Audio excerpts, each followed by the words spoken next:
Hello दोस्तों, स्वागत है आपका मेरे YouTube चैनल VMC वैदिक मैथ क्लासेस पर।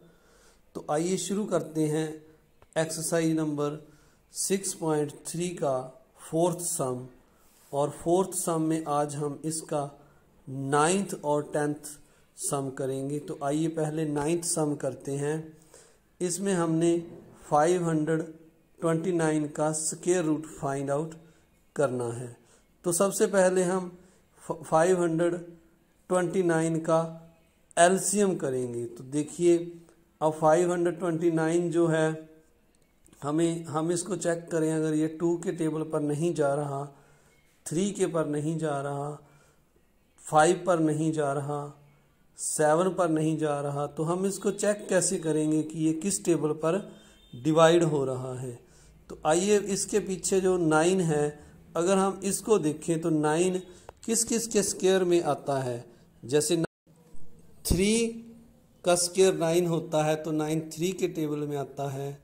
7 का स्क्वायर देखें तो 49, इसके वंस प्लेस पर भी 9 आ रहा है। तो इस तरह अब हम ये 13 पर देखें तो 13 के टेबल जिसका स्क्वायर करें 13 का तो 169 आता है। तो इसके भी वंस प्लेस पर 9 आ रहा है, पर यह 129 3, 7 और 13 के टेबल पर डिवाइड नहीं हो रहा। अब हम इससे नेक्स्ट नंबर 17 देखेंगे। 17 के टेबल में वंस प्लेस पर 7 है, तो यह 7 जो है, अगर इसका हम स्क्वायर करें 17 का, तो इसके वंस प्लेस पर भी 9 आ रहा है, पर ये 17 पर भी 129 डिवाइड नहीं हो रहा। अब इससे नेक्स्ट नंबर हम जिसका स्क्वायर करने पर 1 डिजिट 9 आता है, वह है 23। तो अब हम अगर 23 पर इसको डिवाइड करें तो यह पूरा डिवाइड होता है। तो हम 529 को 23 पर डिवाइड कर देंगे। तो अब इसको हम 23 पर अगर डिवाइड करेंगे तो यह 23 आ जाएगा। तो हम इसको यहाँ पर 23 लिख देंगे। और अब 23 फिर से 23 पर डिवाइड हो रहा है, तो हम यहाँ पर 1 लिख देंगे।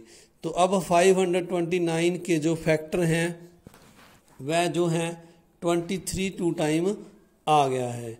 अब अगर हम इसका स्क्वायर करके इसका लिखे पेयर बनाएं तो इनका एक पेयर बनता है।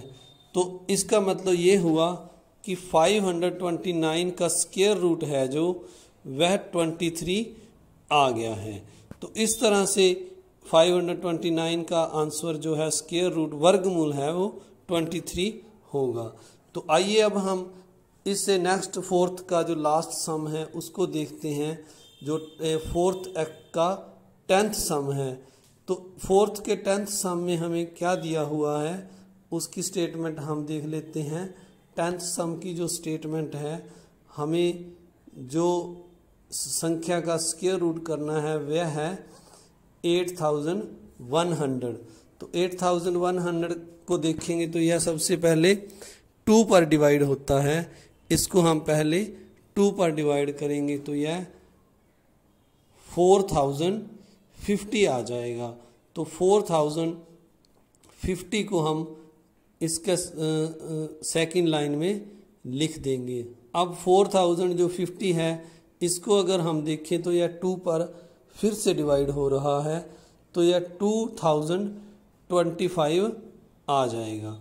तो 2025 हम लिख देंगे। अब यह 2 पर डिवाइड नहीं हो रहा, तो अब यह 3 पर डिवाइड होगा।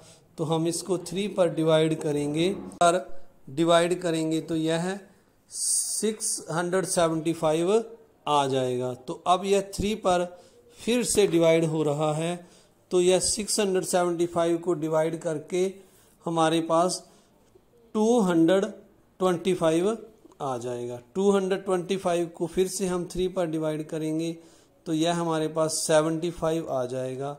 यह फिर 3 से डिवाइड हो रहा है, तो इसको हम 3 से डिवाइड करेंगे तो यह हमारे पास 25 आ जाएगा। 25 अब 3 पर नहीं, यह 5 के टेबल पर डिवाइड हो रहा है, तो इसको हम 5 के टेबल पर डिवाइड करेंगे तो यह 5 आ जाएगा। और 5 को 5 से डिवाइड किया तो 1 आ गया। अब हम इन जो फैक्टर आ गए हैं 8100 के, इनको हम लिख लेते हैं और इसके बाद हम इनकी पेयरिंग कर देंगे। तो हमारे पास देखिए 2 जो है वह 2 बार है और जो 3 है वह 1 2 3 4। तो 3 कितनी बार है हमारे पास? 4 बार है। पहले हम 2 को लिखते हैं 2 टाइम और 3 को फिर हम 4 बार लिखते हैं।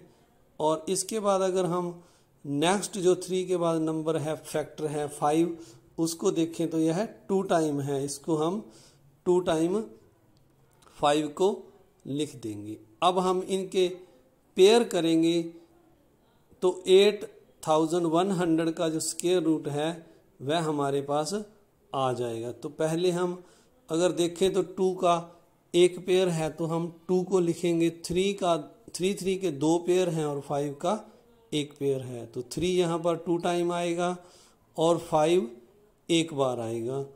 तो हमारे पास अब इनको मल्टीप्लाई करेंगे तो यह हमारे पास 90 आ जाएगा। 8100 का स्क्वायर रूट हमारे पास 90 आ जाएगा। तो इस प्रकार प्यारे बच्चों आपने सारे सम कंप्लीट करने हैं। अगर आपको यह मेरा वीडियो पसंद आए तो इसको आपने लाइक करना है, अपने दोस्तों मित्रों में शेयर करना है ताकि वह भी इससे लाभ उठा सकें। और अगर आपने मेरे चैनल को अभी तक सब्सक्राइब नहीं किया तो इसको आपने सब्सक्राइब भी करना है और अगले वीडियो के नोटिफिकेशन के लिए बेल आइकन का बटन भी दबाना है। आप सभी का एक बार फिर से बहुत बहुत धन्यवाद। Thank you.